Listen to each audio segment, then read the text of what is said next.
First question ആണ്, what are the different modern techniques in management? Some of the modern techniques in management are quality circle, total quality management, business process re-engineering, Six Sigma and Kaizen. ഇതെല്ലാമാണ് നമ്മുടെ main ആയിട്ടുള്ള modern techniques in management. Next question ആണ്, what is quality circle?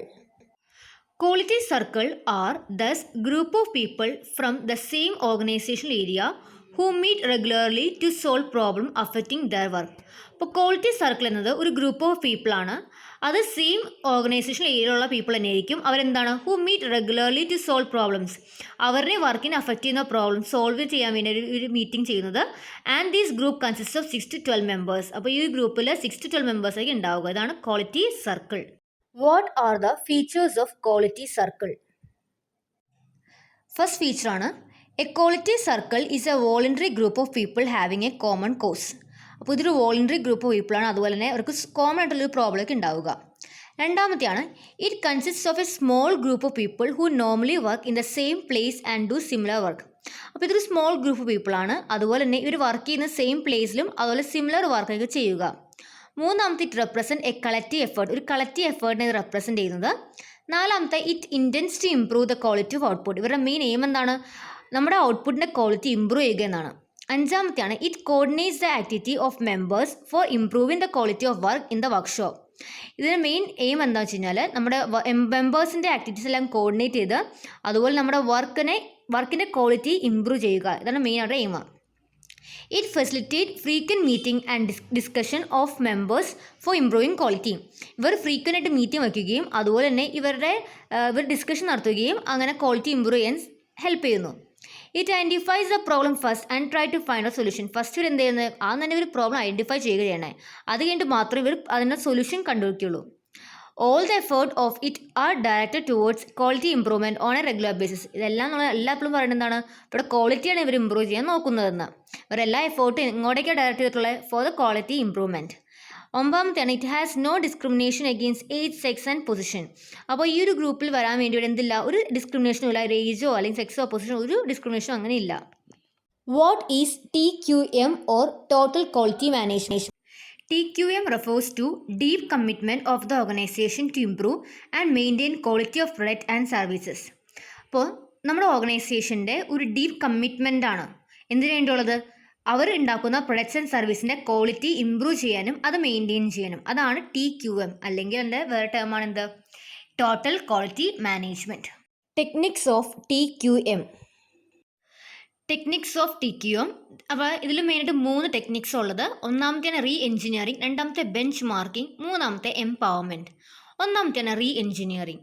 It include a total revising of operation by making an analyse of job. നമ്മുടെ ജോബിനെ ഒരു analyse ചെയ്ത് നമ്മൾ എന്തൊക്കെ ഓപ്പറേഷൻ ചെയ്തു എന്നൊരു ടോട്ടൽ റിവൈസ് നടത്തുക. അതാണ് റീ എഞ്ചിനീയറിംഗ് എന്നത്. രണ്ടാമത്തെയാണ് ബെഞ്ച് മാർക്കിംഗ്. എന്താണത്, it involve the process of comparing work with the best practice. നമ്മുടെ ബെസ്റ്റ് പ്രാക്ടീസ് വെച്ചിട്ട് നമ്മുടെ വർക്കിനെ കമ്പയർ ചെയ്യുക. അതാണ് ബെഞ്ച് മാർക്കിംഗ്. എന്താണ് empowerment? It refers to authority to take decision within one's area of operation. നമ്മുടെ areas of operation, നമ്മുടെ power വെച്ചിട്ട് നമുക്ക് ഏത് ഡിസിഷൻ എടുക്കാൻ പറ്റും, അതാണ് അതോറിറ്റി. അതിനാണ് നമ്മൾ എംപവർമെൻറ്റ് എന്ന് പറഞ്ഞിട്ടുള്ളത്. അപ്പോൾ ഈ ഒരു മെയിൻ പോയിന്റ്സ് ചിലപ്പോൾ 5 മാർക്ക് ചോദിക്കും, അല്ലെങ്കിൽ ഇത് സിംഗിളായിട്ട് 2 മാർക്ക് ചോദിക്കാറുണ്ട്. വാട്ട് ഈസ് റീ എഞ്ചിനീയറിംഗ്, അല്ലെങ്കിൽ what is bench marking, what is empowerment എന്നൊക്കെ ചോദിക്കാറ്. കൂടുതലും ചോദിക്കണ റീ എഞ്ചിനീയറിംഗ് ബെഞ്ച് മാർക്കിംഗ് ആണ് കേട്ടോ. What is business process re-engineering? Business process re-engineering is the rethinking and redesigning of the core business process to gain radical improvement in performance. അപ്പോൾ business process re engineer എന്നത് ഒരു rethinking അല്ലെങ്കിൽ redesigning ആണ്. നമ്മുടെ core ആയിട്ടുള്ള ഏറ്റവും important business പ്രോസസ്സിനെ നമ്മൾ rethink ചെയ്യുക അല്ലെങ്കിൽ റീഡിസൈൻ ചെയ്യുക. എന്തിനു വേണ്ടിയാണ്, to gain radical improvement in performance. വളരെയധികം ഇംപ്രൂവ്മെൻറ്റ് കൂടാൻ വേണ്ടി നമ്മുടെ പെർഫോമൻസിൽ. അതാണ് ബിസിനസ് പ്രോസസ് റീ എഞ്ചിനീയറിംഗ് അല്ലെങ്കിൽ BPR. What is 6 Sigma? 6 Sigma is a set of techniques and tools for improving the capability of business process. Business പ്രോസസ്സിൻ്റെ capability അല്ലെങ്കിൽ capacity കൂട്ടാൻ വേണ്ടി ഉപയോഗിക്കുന്ന ടെക്നിക്സും ടൂൾസാണ് 6 Sigma എന്നത്. Explain kaizen. Kaizen is a Japanese business philosophy of continuous improvement of working practice, personal efficiency etcetera. അപ്പോൾ ഒരു ജാപ്പനീസ് ബിസിനസ് ഫിലോസഫിയാണ് കൈസൻ എന്നത്. ഇതെന്താണ്, ഒരു കണ്ടിന്യൂസ് ഇമ്പ്രൂവ്മെൻറ്റാണ് വേണ്ടത്. നമ്മുടെ വർക്കിംഗ് പ്രാക്ടീസിൽ കണ്ടിന്യൂസ് ഇമ്പ്രൂവ്മെൻറ്റും അതുപോലെ പേഴ്സണൽ എഫിഷ്യൻസിയാണ് കൈസനിൽ മെയിനായിട്ടുള്ളത്. The concept is that small step on a regular basis will lead to large improvement over time. എന്താണ് ഈ ഒരു കൺസെപ്റ്റ് ഉള്ളത് എന്താണ്? സ്മോൾ സ്റ്റെപ്സ് എടുത്താൽ മതി. ഒരു റെഗുലർ ബേസിസിൽ സ്മോൾ സ്റ്റെപ്പ് എടുത്തു കഴിഞ്ഞാൽ അത് എന്തിലെ ലീഡ് ചെയ്യും? അത് ലാർജ് ഇംപ്രൂവ്മെൻറ്റിലേക്ക് ഓവർ ടൈം ലാർജ് ഇംപ്രൂവ്മെൻറ്റിലേക്ക് ലീഡ് ചെയ്യുന്നതാണ്. It is a slow but ongoing process of improvement, not a quick implemented set of changes. അപ്പോൾ കൈസൻ എന്നത് ഒരു സ്ലോ ആയിട്ടുള്ള സംഭവം, പക്ഷേ ഇത് ഓൺഗോയിങ് പ്രോസസ്സാണ്. ഓൺഗോയിങ് പ്രോസസ് ഓഫ് ഇംപ്രൂവ്മെൻ്റ് ആണ്.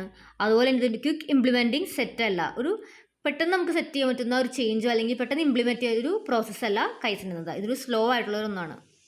ഇനി ഇതിലെ കുറച്ച് പ്രിൻസിപ്പിൾസ് ഓഫ് കൈസൻ നോക്കാം. ഒന്നാമത്തെയാണ് good process bring good result. നമുക്കറിയാം എപ്പോഴും നല്ല പ്രോസസ്സിൽ നല്ല റിസൾട്ട് കൊണ്ടുവരുള്ളൂ. Speak with data and manage by fact. നമ്മൾ സ്പീക്ക് ചെയ്യുമ്പോൾ വിത്ത് ഡാറ്റ നമ്മളിൽ കണ്ടന്റ് ഉണ്ടാവണം. അതുപോലെ തന്നെ manage by fact. Work as a team. എപ്പോഴും നമ്മൾ എന്ത് ചെയ്യണം? Work as a team. Then kaizen is everybody's business. എല്ലാവരുടെ ബിസിനസ്സാണ് കൈസൻ എന്നാണ് പറഞ്ഞിട്ടുള്ളത്. നെക്സ്റ്റ് ആണ് ഫേസസ് ഓഫ് കൈസൻ. എന്താ നോക്കാം. ഒന്നാമത്തെയാണ് ഐഡൻറ്റിഫൈ ആൻ ഓപ്പർച്യൂണിറ്റി. ഒരു ഓപ്പർച്യൂണിറ്റിനെ അത് ഐഡൻറ്റിഫൈ ചെയ്യുക. Analysis the process. നമ്മൾ ആ പ്രോസസ് അനലൈസ് ചെയ്യുക. Develop an optional solution. നമ്മളൊരു ഓപ്ഷണൽ സൊല്യൂഷൻ നമ്മൾ ഡെവലപ്പ് ചെയ്ത് വെക്കണം. Implement the solution. ആ സൊല്യൂഷൻ നമ്മൾ ഇംപ്ലിമെൻറ്റ് ചെയ്യുക. Study the result. നമുക്ക് കിട്ടുന്ന റിസൾട്ട് നമ്മൾ പഠിക്കുക. Standardise the solution. ആ സൊല്യൂഷൻ സ്റ്റാൻഡർഡൈസ് ചെയ്യുക. അതുപോലെ ലാസ്റ്റാണ് പ്ലാൻ ഫോർ ദ ഫ്യൂച്ചർ. നമ്മൾ പ്ലാൻ ചെയ്യുക ഫ്യൂച്ചറിലേക്കുള്ളത്. ഇനി എന്തെല്ലാമാണ് ഇതിൻ്റെ എലമെൻറ്റ്സ് നോക്കാം. ഒന്നാമത്തെയാണ് ടീം വർക്ക്. രണ്ടാമത്തെ പേഴ്സണൽ ഡിസിപ്ലിൻ. മൂന്നാമത്തെ ഇംപ്രൂവ്ഡ് മോറൽ. നാലാമത്തെ ക്വാളിറ്റി സർക്കിൾ. ആൻഡ് അഞ്ചാമത്തെ സജഷൻ ഫോർ ഇംപ്രൂവ്മെൻറ്റ്. ഇതെല്ലാമാണ് കൈസൻ്റെ മെയിനായിട്ടുള്ള എലമെൻറ്റ്സ് എന്നത്. നെക്സ്റ്റ് നോക്കാൻ പോകുന്നത് what are the areas of activities. കൈസൻ്റെ ഏരിയാസ് ഓഫ് ആക്ടിവിറ്റീസ് ആണ് ഒന്നാമത്തെ quality. Bettering products, service, work environment, practice and process. എല്ലാ കാര്യങ്ങളും ബെറ്റർ ചെയ്യുക. ക്വാളിറ്റി ബെറ്റർ ചെയ്യുക. പ്രൊഡക്റ്റിൻ്റെ ആയിക്കോട്ടെ, സർവീസിൻ്റെ ആയിക്കോട്ടെ, വർക്ക് എൻവയോൺമെൻറ്റ് ആയിക്കോട്ടെ, നമ്മുടെ പ്രാക്ടീസ് ആയിക്കോട്ടെ, പ്രോസസ് ആയിക്കോട്ടെ, എല്ലാത്തിൻ്റെയും ക്വാളിറ്റി ഇംപ്രൂവ് ചെയ്യുക. നെക്സ്റ്റ് ആണ് cost. Reduce expense, man power and use of material, energy and resource. എല്ലാം കോസ്റ്റൊക്കെ റെഡ്യൂസ് ചെയ്യുക. നമ്മുടെ എക്സ്പെൻസസും നമുക്ക് വരുന്ന കുറേ എക്സ്പെൻസ് ഉണ്ട് ബിസിനസ്സിൽ, അതെല്ലാം ഒന്ന് റെഡ്യൂസ് ചെയ്യാൻ ശ്രമിക്കുക. മൂന്നാമത്തെ delivery. Cutting delivery time, movement and non value added activities. അപ്പോൾ ഡെലിവറി ടൈമൊക്കെ കട്ട് ചെയ്യുക. മൂവ്മെൻറ്റ്സൊക്കെ മാക്സിമം റെഡ്യൂസ് ചെയ്യുക. അതാണ് മൂന്നാമത്തത്. നെക്സ്റ്റ് ആണ് management. Improving procedure, training, moral, administration, planning, flow, information system, documentation and reporting. അപ്പോൾ മാനേജ്മെൻറ്റ് എങ്ങനെ ആയിരിക്കണം? നമ്മളെല്ലാം ഇമ്പ്രൂവ് ചെയ്യണം. നമ്മുടെ ട്രെയിനിങ്ങും പ്രൊസീജിയറും മോറലും പ്ലാനിങ്ങും ഇൻഫോർമേഷൻ സിസ്റ്റം, ഇങ്ങനെ എല്ലാ കാര്യങ്ങളും നമ്മൾ എന്ത് ചെയ്യണം? നമ്മൾ ഇമ്പ്രൂവ് ചെയ്യണം. അതാണ് മാനേജ്മെൻറ്റ്. അടുത്ത safety. Decreasing hazardous situation, unsafe work condition, chances of resource depletion and damage to the environment. അപ്പോൾ നമ്മൾ സേഫ്റ്റി നോക്കണം. എങ്ങനെയാണ്? നമ്മൾ ഹസാർഡസ്, നമുക്ക് ദോഷകരമായ സാധനങ്ങൾ നമ്മൾ മാക്സിമം കുറയ്ക്കാം, സിറ്റുവേഷൻസ് നമ്മൾ ഇല്ലാണ്ടാക്കാം. പിന്നെ അൺസേഫ് ആയിട്ടുള്ള വർക്കിംഗ് കണ്ടീഷൻ ഒഴിവാക്കുക. അതുപോലെ റിസോഴ്സ് ഒക്കെ ഡിപ്ലീറ്റ് ചെയ്യാൻ വേണ്ടി നോക്കുക. അതുപോലെ ഡാമേജ്, നമ്മുടെ എൻവയോൺമെൻറ്റ് ഡാമേജ് ആയിട്ട് ശ്രദ്ധിക്കുക. ഇതൊക്കെയാണ് ഇതിൻ്റെ മെയിൻ ആയിട്ടുള്ളത്. നെക്സ്റ്റ് ആണ് stages of implementation of kaizen. ഇതിൻ്റെ സ്റ്റേജസ് എങ്ങനെ നോക്കാം? ഇതിൻ്റെ ഇംപ്ലിമെൻറ്റേഷൻ്റെ ഒന്നാമത്തെ എൻകറേജ് പാർട്ടിസിപ്പേഷൻ. നമ്മുടെ കമ്പനിയിലുള്ള എല്ലാ വർക്കേഴ്സിനെയും എംപ്ലോയീസിനെയും ട്രെയിനിങ് സെക്ഷനിലേക്ക് എൻകറേജ് ചെയ്യുക.